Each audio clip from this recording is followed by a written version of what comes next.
Bonsoir. Bonsoir, monsieur le ministre. Chef partenaire. Monsieur le ministre, vous rentrez d'une mission sur le Niger. Parlez-nous un peu de vos missions. Merci beaucoup. Effectivement, je viens de venir avec le secrétaire général du hydrocarbures du Bénin. Nous avons donc à la session du comité inter-état de pilotage du projet Pipeline, ensemble avec nos homologues du Niger et la société WAPCO. De lundi à mardi, nous avons travaillé ensemble pour trouver les portes de sortie, les problèmes auxquels le projet est confronté.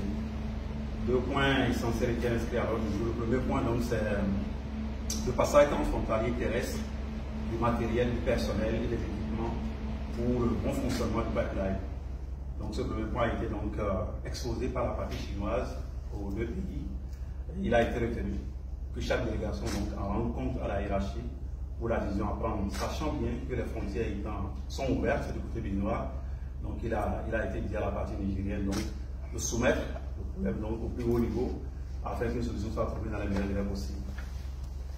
Le second sujet, donc, il est relatif à la coordination des activités d'enlèvement et de chargement des navires à la plateforme de Semin. Là, c'est essentiellement le Bénin et qui a beaucoup de tâches à accomplir là-dessus, en dehors, bien sûr, de la coordination entre les deux douanes, la douane béninoise et la douane nigérienne.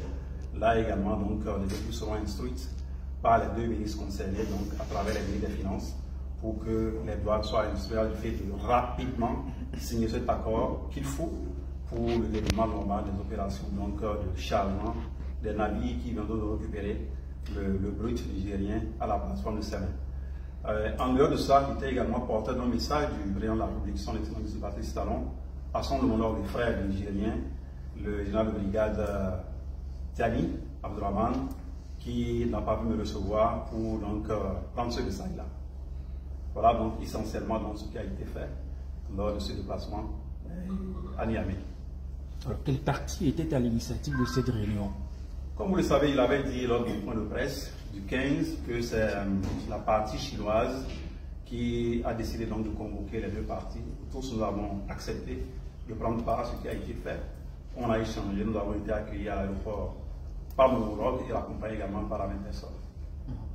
Alors, le général n'a pas pu vous recevoir. Quelle appréciation faites-vous de ça?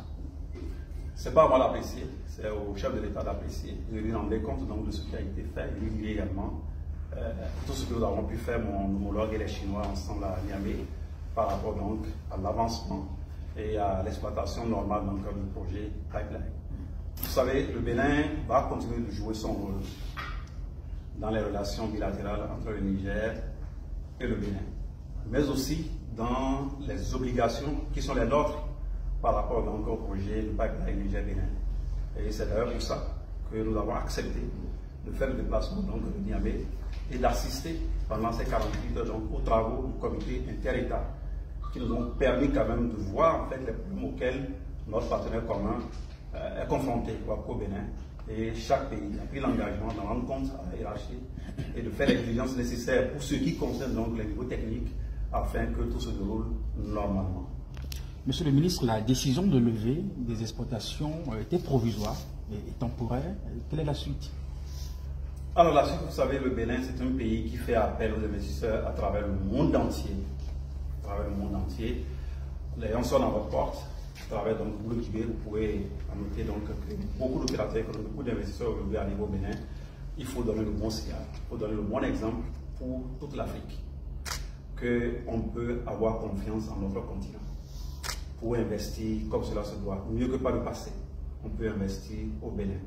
Et c'est ça qui est important, c'est ce message-là en fait, que nous voulons transmettre à travers donc, cette participation du Bénin et rassurer notre partenaire WAPCO que j'ai pu voir déboussoler au terme donc, de notre réunion, découragé, ne sachant pas quelle est la porte de sortie parce que les engagements ont été pris vis-à-vis du marché extérieur.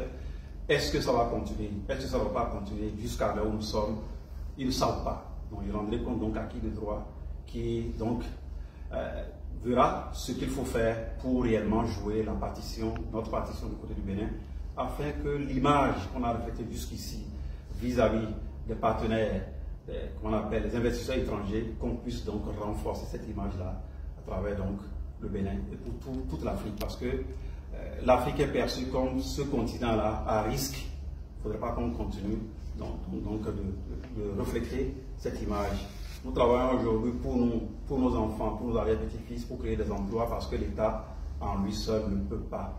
Voilà donc, chers partenaires de la presse, l'essentiel du message que vous êtes en mettre à la presse béninoise avant d'aller rencontrer donc à qui de droit qui m'a envoyé en mission. Merci beaucoup.